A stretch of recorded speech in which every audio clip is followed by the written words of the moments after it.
Hi friends, welcome to my channel. இன்னைக்கு நம்ம வீட்லயே வந்து தலக்கறி குழம்பு எப்படி செய்கிறதுன்னு பார்க்கலாம். ஸோ ஆடோட எல்லா பகுதியுமே ரொம்ப நல்லது உடம்புக்கு. அதுலேயும் முக்கியமாக தலைக்கறி வந்து ரொம்ப நல்லது. ஸோ எப்போவாவது மாதத்தில் ஒரு வாட்டியாவது இந்த மாதிரி நீங்கள் செஞ்சு கொடுக்கும்போது பசங்களுக்கு ரொம்ப நல்ல ஹெல்த்தியாகவும் இருக்கும். ஸோ வாங்க இப்போ நம்ம இது எப்படி செய்கிறதுன்னு பார்க்கலாம். சேனலை ஃபஸ்ட் டைம் பார்க்குறீங்கன்னா சப்ஸ்கிரைப் பட்டனை கிளிக் பண்ணிக்கோங்க.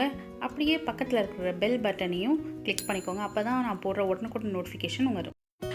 இதுக்கு வந்து நான் ஃபஸ்ட்டு வந்து தலைக்கறி இந்த மாதிரி பீஸ் போட்டு எடுத்துகிட்டு வந்திருக்கேன். அதை வந்து நம்ம முடியெலாம் இருக்கான்னு சொல்லிவிட்டு நல்லா வந்து பார்த்து அதுக்கப்புறம் தான் வாஷ் பண்ணணும். ஏன்னா என்ன தான் வந்து அவங்க க்ளீன் பண்ணி கொடுத்தாலும் அங்கங்கே அந்த கருப்பு முடி வந்து இருக்கும். ஸோ அந்த மாதிரி முடிகள்லாம் இருந்ததுன்னா நம்ம வயத்தை வந்து பரட்டி விட்டுரும். அதனால் அதை நல்லா எடுத்துட்டு 2 வாட்டி க்ளீன் பண்ணிவிட்டு தான் நம்ம வந்து இதை கழுவி சேர்த்துக்கணும். ஓகே, ஸோ நான் அந்த மாதிரி எடுத்து ரெடி பண்ணி வச்சுட்டு நான் அதை வந்து எல்லாத்தையும் கழுவி ஒரு குக்கரில் வந்து ரீப்ளேஸ் பண்ணிக்கிறேன்.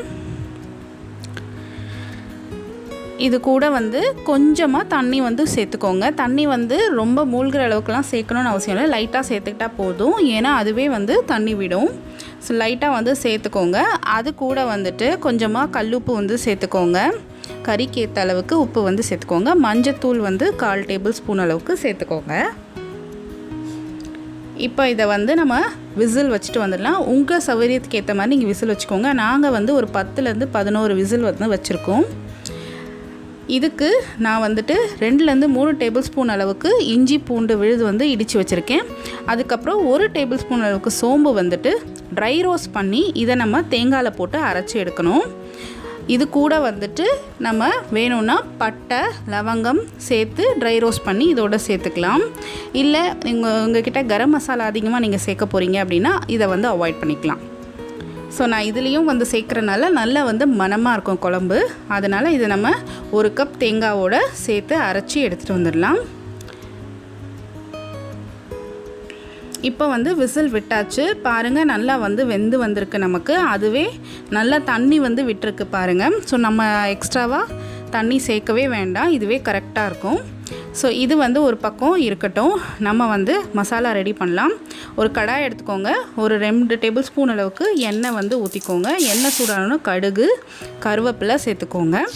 நல்லா எல்லாம் பொரிஞ்சு வந்தோடனே ஒரு 15லேருந்து 20 சின்ன வெங்காயம் வந்து சேர்த்துக்கோங்க. அது நல்லா நமக்கு வந்து பிரிஞ்சு வர்றது வரைக்கும் நல்லா வதக்கி எடுத்துக்கணும்.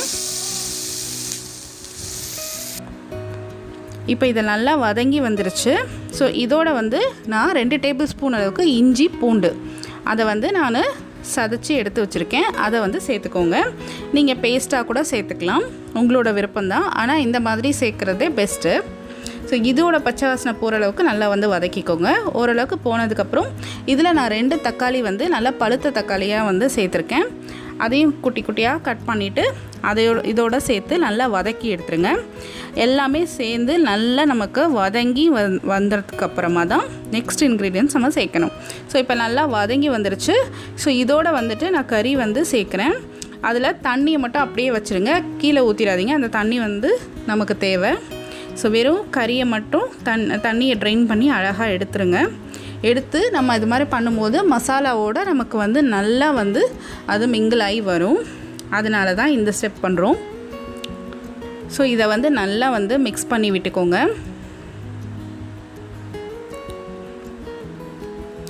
இந்த தலைக்கறி வந்து அம்மா ஸ்பெஷல் தலைக்கறி இது. ஸோ எங்கள் அம்மா வீட்டில் அவங்களோட மாடலில் செய்கிறாங்க. ஸோ இந்த மாதிரி நமக்கு நல்லா வந்து வதங்கி தண்ணி விடணும். தண்ணி விடுற அளவுக்கு நல்லா வதங்கட்டும். அதுக்குள்ளே நம்ம வந்து இங்கே நம்ம ஏற்கனவே குக்கரில் எடுத்து வச்சுருக்கோம் இல்லையா தண்ணி, அந்த தண்ணியில் நம்ம அரைச்சி வச்ச தேங்காய் விழுதை வந்து சேர்த்துக்கோங்க. ஸோ அதை சேர்த்துட்டு தேவையான அளவுக்கு நம்ம வந்து கொஞ்சம் தண்ணி வந்து சேர்த்துக்கணும். அதுக்கப்புறம் மிளகாய் தூள் வந்து சேர்த்துக்கோங்க. நான் வீட்டில் அரைச்ச குழம்பு மிளகாய் தூள் வந்து ஒரு 2லேருந்து 3 டேபிள் ஸ்பூன் அளவுக்கு வந்து சேர்த்துருக்கேன். உங்கள் காரத்துக்கு ஏற்ற மாதிரி நீங்கள் சேர்த்துக்கோங்க. ஸோ இதோட வந்து ஒரு பிஞ்ச் வந்துட்டு நான் கரம் மசாலா தூள் வந்து சேர்க்குறேன். ஏன்னா ஆல்ரெடி நம்ம வறுத்து அரைச்சிட்டோம் இல்லையா, அதனால் கொஞ்சமாக பிஞ்ச் அளவுக்கு மட்டும் சேர்த்துக்கோங்க. இப்போ இதோட மிளகு தூள் வந்து ஒரு 1/2 டேபிள் ஸ்பூன் அளவுக்கு சேர்த்துக்கோங்க. ஒரு நல்ல ஃப்ளேவர் கொடுக்கும். ஸோ இது எல்லாத்தையும் சேர்த்துட்டு நல்லா மிக்ஸ் பண்ணிவிட்டு தேவையான அளவுக்கு தண்ணி வந்து ஊற்றிக்கோங்க. ஸோ கறி குழம்புக்கு வந்து தண்ணி வந்து கம்மியாக ஊற்றுறது தான் எப்போவுமே நல்லாயிருக்கும். அப்போ தான் நமக்கு வந்து நல்லா வந்து இந்த மசாலாலாம் மிக்ஸ் ஆகியும் வரும், வேஸ்ட் ஆகாது, டேஸ்ட் நல்லாயிருக்கும். ஸோ இந்த அளவுக்கு நான் கொஞ்சமாக வந்து தண்ணி வந்து ஊற்றிட்டு இதுக்கு தேவையான அளவுக்கு உப்பு வந்து சேர்த்துக்கலாம். ஆல்ரெடி இந்த தண்ணியில் வந்து உப்பு கொஞ்சம் இருக்கும். ஸோ நீங்கள் வந்து டேஸ்ட் பார்த்துட்டு கொஞ்சம் உப்பு சேர்த்துக்கோங்க. சேர்த்துட்டு அது ஒரு பக்கம் இருக்கட்டும். இப்போ இங்கே பாருங்கள், நமக்கு கறியெல்லாம் நல்லா வெந்து தண்ணி விட்டுருக்கு நல்லா. ஸோ இப்போ நம்ம இதை எல்லாத்தையும் மொத்தமாக ஒரே இடத்துல சேர்த்துடலாம். ஸோ குக்கர்லேயே நான் வந்து எல்லாத்தையும் சேர்க்க போகிறேன். ஸோ எல்லாமே வெந்துருச்சு. நான் ஆஃப் பண்ணிவிட்டு எல்லாத்தையும் வந்துட்டு இதோடு சேர்த்துக்கிறேன். இப்போ எல்லாத்தையும் சேர்த்துட்டு கொஞ்சமாக தண்ணி ஊற்றி இதோட மொத்தமாக மிக்ஸ் பண்ணி சேர்த்துக்கிறோம். சேர்த்துட்டு பார்த்திங்கன்னா கரெக்டாக இருக்குது. இது இப்போது நமக்கு மசாலா எல்லாமே நல்லா கொதித்து வர்றதுக்காக வெயிட் பண்ணுவோம். ஏன்னா ஆல்ரெடி கறி நல்லா வெந்துருச்சு. ஸோ மசாலா மட்டும் கொதித்து வந்தால் போதும். பாருங்கள், நல்லா நமக்கு வந்து கொதித்து வந்துருச்சு மசாலாலாம். ரொம்ப சுவையான தலைக்கறி குழம்பு வந்து ரெடி ஆகிடுச்சு. இது ரைஸு, சப்பாத்தி, தோசையோட அவ்வளோ சூப்பரான காம்பினேஷனாக இருக்கும். ஸோ இந்த ஹெல்த்தியான ரெசிபியை நீங்களும் செஞ்சு பாருங்கள். செஞ்சு பார்த்துட்டு உங்களோட ஃபீட்பேக் அண்ட் கமெண்ட்டை வந்து மறக்காமல் சொல்லுங்கள். அண்ட் நம்ம கிவ்அவேயில் பார்ட்டிசிபேட் பண்ணுங்கள். சீக்கிரமாகவே கிவ்அவே அனௌன்ஸ்மெண்ட்டும் வந்துட்டே இருக்குது. நெக்ஸ்ட் கிவ்அவேலையும் நீங்கள் பார்ட்டிசிபேட் பண்ணுங்கள். ஸோ தேங்க்ஸ் ஃபார் வாட்சிங்.